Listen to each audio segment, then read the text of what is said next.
Olá, pessoal! No vídeo de hoje, iremos falar sobre a educação na pandemia. Voltar às aulas presenciais com segurança é possível?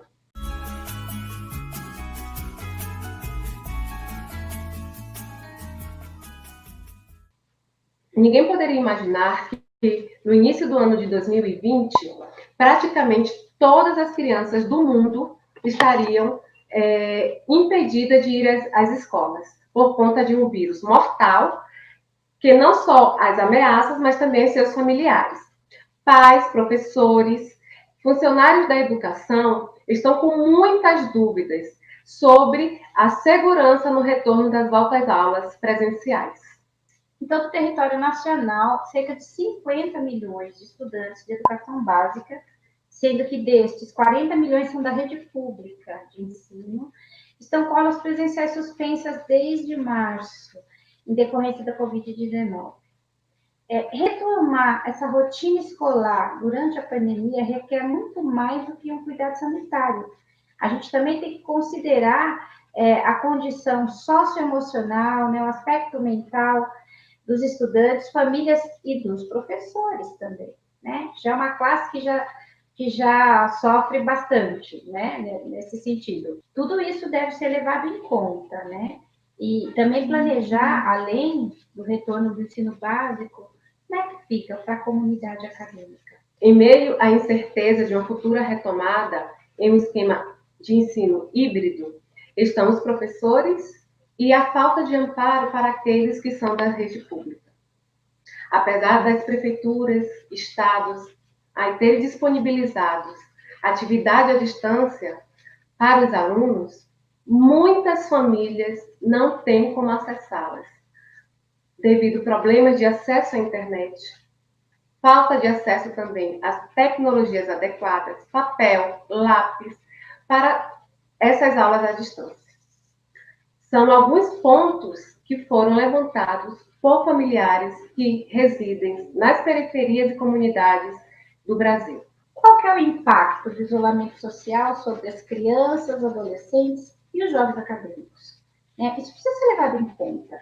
Não dá para jogar dentro de uma sala e fingir que não aconteceu nada. Né? A gente não pode negar o risco da contaminação. Né? E para falar sobre esse tema, nós convidamos a infectologista pediátrica, doutora Fernanda Varela, a professora Andréa Mendes e o professor universitário e psicólogo Leonardo Selli, e é mestre em psicologia da saúde. Dos desafios das instituições nas universidades públicas, há professores que fazem a diferença do ponto de vista do uso de recursos tecnológicos. Né? Já se tem usado recursos tecnológicos, né? Mas as instituições privadas têm uma questão de mercado, né? De estar sempre tentando construir experiências mais interessantes para manter e captar mais alunos. Né? Eles têm essa estrutura, essa condição de ter esses recursos. Então, eles têm um movimento de mudança mais rápido. Então, Leonardo, como você enxerga esses dois paralelos, né? É você que trabalhou e conhece assim mais de perto a instituição privada, né, das universidades, que tem uma estrutura um pouco melhor, né, e consegue dar uma estrutura melhor também para esses alunos. Você consegue fazer uma comparação aí dessa dificuldade de quem está na escola pública, quem está na escola privada? Como que tem sido para esses alunos? Eu acho que é possível pensar, na verdade, que há algum tempo já vem se transformando o modelo de ensino, né. Então hoje nós falamos e discutimos muito essa questão das metodologias ativas, aonde a tecnologia, ela é uma das principais ferramentas para que a gente atinja o objetivo, né, de se trabalhar ativamente, né. Uma das visões que eu sempre tive era dessa coisa da aprendizagem significativa, daquilo que vai fazer sentido para o aluno, né. Então não vai fazer sentido nenhum, manter esse ensino num modelo onde o professor fica à frente da sala e, num palco até talvez, dependendo ainda das configurações das universidades, com 80 alunos com a cabeça baixa escrevendo no caderno. Então, já tem acontecido em alguns momentos, né, e aí a gente está falando talvez de uns 3, 4 anos para cá, essa transformação. Eh, e eu peguei bem esse momento onde uma instituição estava implementando as metodologias ativas e veio a pandemia, né. E aí aonde nós saímos talvez desse grupo, dessa posição, de como que eu posso dizer, de estimular a aprendizagem para um contexto onde ninguém estava preparado, né. Então eu acho que achei bacana contextualizar que na verdade, além dessa questão da pandemia já vinha acontecendo, né, uma mudança desse paradigma, né, da forma de ensinar, da aprendizagem, que é o objetivo das instituições. Óbvio, sem dúvida, como você disse, as universidades privadas, elas têm um recurso maior. Ao mesmo tempo, hoje, como nós vemos nas próprias propagandas, as universidades com programas, que visa a inclusão de um público, de levar o ensino para um público mais carente, né. E uma das coisas que a gente começa a pensar, assim, dentro desse semestre que passou e desse próximo semestre, e talvez até um possível semestre, de 2021, aonde o ensino permanece remoto, como que um aluno que sua para pagar, uma graduação, uma mensalidade de R$ 200, vai ter condições de bancar também uma internet de qualidade para fazer as aulas remoto, né. Então assim, e aí que eu acho que é possível traçar um paralelo com a universidade pública, nesse sentido de não ter muita oferta de recursos, né. Eh Hoje nós temos computador dentro da sala de aula, uma sala informatizada, mas nós, eh, sabemos que talvez a universidade pública não tenha essa condição. Então imagina, proporcionar para o aluno uma internet ou, algum instrumento tecnológico que ele possa ter acesso. Então acho que é um grande desafio aí que nós temos, enquanto docente, de manter, a qualidade. E aí eu estou falando da aprendizagem. E aí eu acho que a outra reflexão é agora nesse próximo semestre, onde nós teoricamente já estamos acostumados com esse ensino remoto, o que vai acontecer com a qualidade. Obviamente, muitos alunos estão inadimplentes com as mensalidades, então, como qualquer instituição de ensino, vai ter, hã, um corte, né. Se a gente está vendo isso nas empresas, em tantos outros serviços, a gente não pode perder de vista que a instituição privada, ela também tem um interesse financeiro, aonde vão ter muitos alunos inadimplentes e vai ter um corte, né. Então hoje já se discute, e eu acho que dentro da psicologia, que é a minha formação, né, nossa formação, como que fica isso? É um ensino remoto, né, que a gente diz ao vivo, ou ele vai ser uma aula gravada? Uma aula gravada, eu posso passar para a turma 1, para a turma 2, para a turma 3, para a turma 4. O ensino remoto eu não tenho como. Eu vou ter várias turmas e algumas limitações dos próprios aplicativos, né. Então, assim, uma coisa é eu lidar com 50 alunos, será que eu tenho condições enquanto professor de lidar com 200 de uma vez, né? Qual é a qualidade? Porque não é só passar o conhecimento, mas é dar interação, né. Uma coisa é eu interagir com 50 no presencial, outra coisa é eu interagir com 50 no online, e outra coisa é eu interagir com 200 alunos na minha plataforma, né. Então, sem sombra de dúvidas, eu arrisco dizer que a qualidade ela fica comprometida, e não pelo professor, nem pela instituição, mas, pela superlotação mesmo, né. Eh E eu consigo ter uma ideia de como isso fica, né, para a instituição pública, aonde vai ter professores que talvez não saibam, mexer na tecnologia, isso em todo lugar, né, não só na pública, que não saibam mexer com a tecnologia, como que isso vai ser feito, né? Então, assim, e aí eu trago só um paralelo para a gente refletir. Eu atendo muitos jovens adultos que estão fazendo faculdade. Então, assim, um professor entra na aula, o outro manda um texto, o outro no final do semestre apareceu com 10 questões para a gente responder, né? Então, assim, também não tem essa uniformização, né? Então tá cada um fazendo aquilo que dá, aquilo que é possível. Eh, então eu acho que é difícil dar uma resposta concreta, porque é um período muito de transformação, de experimentação. Eu, por ser mais jovem, talvez tenha uma familiaridade maior, mas tem essas questões humanas, né, da proximidade, do contato, que ficam comprometidas. Então ele é multifatorial, né, para dar uma resposta muito certa, mas eu acho que tem, estas questões da aprendizagem, do interesse financeiro, do acesso, não só dos alunos, mas também do professor, né. Eu tenho uma colega que mora no interior. O interior, ele já é conhecido por não ter uma internet, de não chegar um sinal tão bom. Como que ela vai ficar 4 horas dando aula sem a internet travar, sem a internet cair?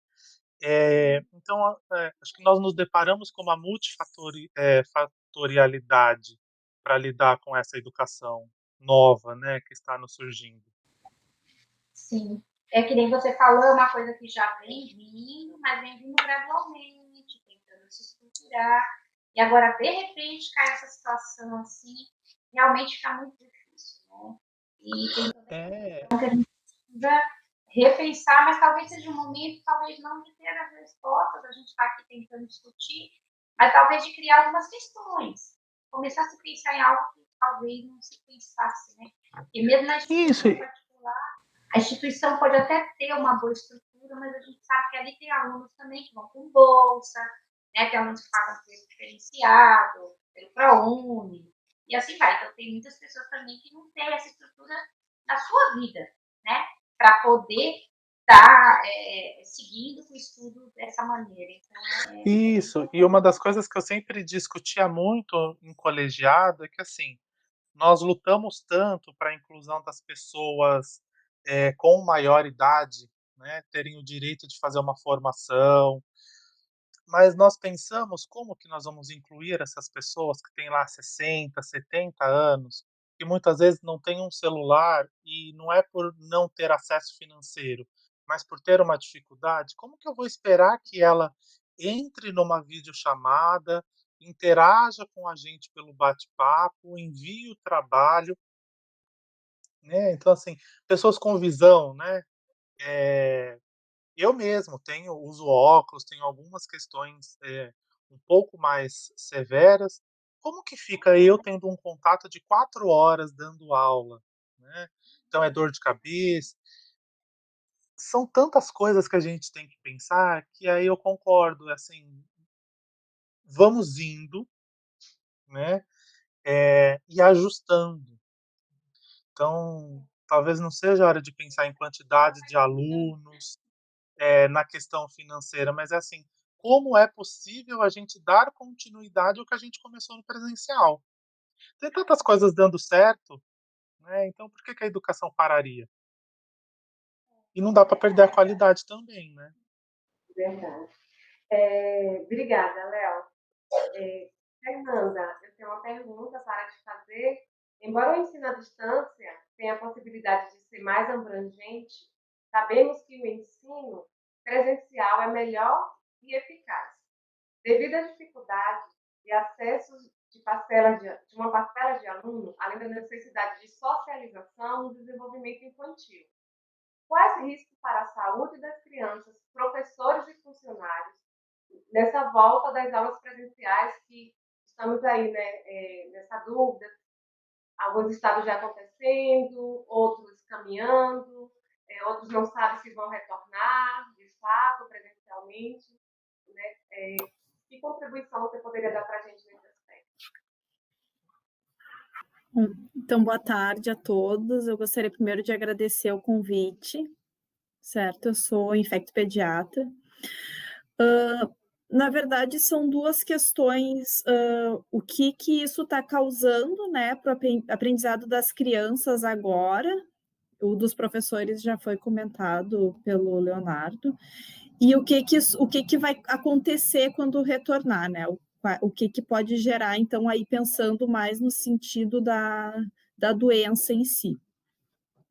O que está causando com muitos casos contados de pacientes e histórias que a gente acaba vivenciando, é que as crianças, algumas e várias, têm dificuldade de ficar concentrada em casa, porque, obviamente, elas estão acostumadas com o ensino presencial, elas ainda têm a necessidade de alguém coordenando as atividades, é muito complicado para a criança entender que a ordem, o funcionamento do dia a dia dela passou de uma escola em que ela convivia com os colegas e trocava experiência ao vivo para uma troca de experiência virtual de um dia para o outro, né? Então, com certeza, é uma geração que já está mais acostumada com isso, por já viver em chat, viver em toda essa questão de Facebook, Instagram, mas de qualquer forma, o convívio para o desenvolvimento da criança, a presença, a troca ao vivo de experiências, ela é muito importante, sim, para o crescimento em vários sentidos. E o emocional, o crescimento emocional ele é fundamental, né? Então, quando a gente está em casa, obviamente a gente vai ter influência de quem está convivendo com a gente não tem essa gama de vivências que a escola proporciona. Então, com certeza, a gente vai ter prejuízos, alguns benefícios sempre tem, né? O convívio maior com os pais, a vivência em família ampliada, a gente sempre tem benefícios para todas as coisas que acontecem, mas também tem prós e contras. A questão da socialização, então, com certeza, muitas crianças estão sofrendo emocionalmente por isso, por estarem trancadas em casa, não terem momentos de lazer, principalmente a parte de educação física, né? Até mesmo na universidade, o pessoal se junta para jogar futebol, para jogar vôlei, o que for, e isso está prejudicado. Agora, o retorno às aulas, ele vai ser um desafio nesse sentido também, mas aí eu vou deixar mais para os professores, com certeza, essa questão algumas crianças vão ter que ser ressocializadas, né, por terem ficado muito tempo sozinhas, principalmente aquelas que não têm convivência com irmãos ou primos durante esse período. E com relação à Covid-19, eu acho que a principal questão é quantas crianças vão voltar ao mesmo tempo, vai voltar todo mundo, se vai ser feito o rodízio dessas crianças, um dia em casa, um dia na escola. Então, tudo vai depender de o que vai ser decidido por cada um dos setores. Os professores são aqueles que não vão ter escapatória. Afinal, se as crianças rodiziarem, os professores não têm como rodiziar. A gente sabe que tem muitos professores que têm comorbidades, ou seja, são um grupo de risco. Então, isso seria outro ponto a ser discutido com a escola. Será que esses professores que são um grupo de risco não se beneficiariam tanto a escola quanto o professor em permanecer em ensino remoto? Porque, afinal, se esse professor adoecer, a escola se prejudica. E o aluno também. Então, também tem a questão de quem convive com essas crianças. Essas crianças moram com seus avós, os pais têm comorbidades, porque essas crianças também vão ser potenciais transmissores. A gente sabe que as crianças podem ficar doentes, podem sim, mas elas têm um risco de desenvolver doença grave infinitamente menor do que os adultos, e idosos principalmente. Crianças que têm fatores de risco, por exemplo, asmáticos, algum defeito de imunidade, algum tratamento de câncer, essas já são crianças com risco. Então, essas também teria que ser discutido caso a caso, se elas retornariam ou se elas permaneceriam em ensino remoto até a gente ter a disponibilidade de uma vacina. A grande pergunta que a gente faz hoje é quando que a gente vai ter uma vacina disponível para nos dar um pouco mais de segurança para o retorno à vida como ela era. Verdade. Essa questão que você colocou dos riscos, né? Outro dia assisti até uma entrevista de um médico que uma das coisas que eles pontuaram, né? As crianças não vão ser teletransportadas para a escola, alguém vai levar, vai ter que levar, ou elas vão ter que pegar ônibus. E hoje, o maior índice de contágio aí, né, hoje teve um estudo da Unifesp, aqui em São Paulo, são as pessoas que estão usando o transporte público. Perfeito, claro, porque é um ambiente que, se está muito frio, se está chovendo, é quase impossível tu ficar com a janela sempre aberta, acaba encostando, né, se o ônibus dá um trave grande, por mais que a gente esteja cuidando, o tocar, passar álcool gel, eventualmente a gente se descuida, realmente é uma coisa, assim, muito difícil de ser controlada, não é um ambiente que a gente consegue tomar conta de um todo. André, ouvimos muitos pais falarem: eu preciso trabalhar. A escola é importante para que eu possa voltar às minhas atividades profissionais. Alguns pais precisaram retomar o trabalho presencial e de uma forma gradual. Como que fica essas famílias, né? Que as crianças estão em casa tendo, eu falo, a maioria, uma parte desses alunos, na verdade, porque alunos das escolas particulares, né, estão tendo aula remotamente em casa, uma parte aí, uma parcela, né, uma pouca parcela do ensino público também, que alguns pais estavam trabalhando de forma remota e tiveram que aí voltar gradualmente. Né? Como é que fica essas famílias? Porque vou deixar essas crianças onde? Com quem? Eu queria também agradecer aqui grandemente, né, por esse convite, essa oportunidade. Eu acho que nós, professores, estamos vivendo um desafio muito grande, né? Eu, nesse momento, não estou em sala de aula, e foi uma escolha, não sabia que ia vir pandemia. Eu saí da escola em março, e em março começou esse processo. Eu vou te falar do meu lugar social. Eu acho que eu me sinto muito mais confortável. Então, nesse momento, eu sou Andréa Mendes, uma agente social dentro de um complexo periférico, que aí, quem é daqui do interior, se chama Complexo Parque Osiel, onde estão concentrados 120 mil pessoas, pelo menos, divididos em 8 bairros, e que tem apenas uma escola. Pensar, né, um processo de calamidade sanitária que nós estamos vivendo é também pensar como que nós, o que de fato é mais importante nesse momento. Eu até escrevi aqui, para mim o valor mais importante neste momento, onde 100 mil vidas já se foram, é a preservação integral da vida. Qualquer coisa é menos importante que isso. É a preservação universal da vida. Eu estou dentro de uma comunidade da qual eu vi, é a maior, foi por muitos anos e continua sendo a maior ocupação urbana da América Latina, vivendo todas as questões estruturais de uma periferia. Eu achei muito legal quando o professor Leonardo falou, a professora Fernanda fala, né, traz essas contribuições sobre a importância do isolamento, discussão que nós, professores, que seguimos, né, as leis, diretrizes e bases, sabemos o quanto é importante a inclusão digital nas escolas. É bonito saber que as escolas, inclusive as escolas públicas, possuem instrumentos tecnológicos, mas eles não funcionam na periferia. Estou falando do meu lugar. Pensar como que essas famílias vão, né? E aí eu novamente afirmo, eu não estou falando das famílias classe média, estou me referindo nesse momento às famílias periféricas. Então, dentro da minha comunidade, como que você vê né, Andréia, as famílias que precisam retornar aos seus trabalhos. Eu digo para vocês o seguinte: as famílias já estão se virando desde o primeiro momento, porque é o sustento, é para manter, como eu falei para vocês, o direito à vida.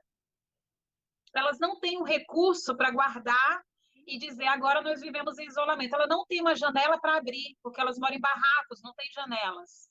Elas dividem a mesma cama e muitas vezes os mesmos EPIs, porque o EPI serve para entrar no mercado, o EPI serve para tomar o ônibus. Ela não entende que aquele EPI necessita ser usado para preservação dela e dos seus. Entende? Então, para mim é muito delicado tratar isso de uma maneira geral, porque nós vivemos aí diferentes realidades, né? Então, na minha realidade, as famílias que eu estou próxima, e são muitas, eu estou num projeto social desde o início da pandemia, levando conscientização, alimento, EPIs, né, para essas famílias desse complexo, e o que menos importa para eles de verdade é a volta às aulas. É muito triste falar isso, porque eu sou educadora. Eu sou educadora. Sabe por quê? A educação para eles vai ser sempre algo que eles sabem da importância de se ter um diploma, eles sabem da importância que é a criança ir para a escola, mas talvez, quando se chega num lugar desse, ele fala, meu Deus, como que eu coloco alimento na boca do meu filho amanhã? Entende? Então, pensar o processo pandêmico e não pensar no zelo, e não pensar que nós estamos vivendo uma situação de calamidade sanitária, é desrespeitar esses 120 mil moradores que moram aqui na minha comunidade. Né? Então, há importância muito grande de ter, inclusive, o direito horizontal à educação, que isto é uma pauta que foi tratada aqui, inclusive dentro das universidades. Aqui dentro do complexo, as famílias não têm o direito à educação porque eles não têm acesso tecnológico, não dispõem do computador, não dispõem do celular e mais ainda, todas as fontes, né, a rede,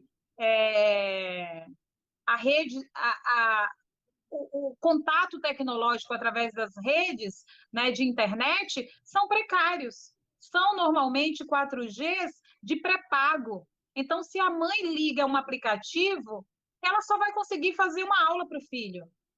Entende? Então, por isso a importância de se olhar para esses contextos e dizer, beleza, está um caos, esse ensino no momento.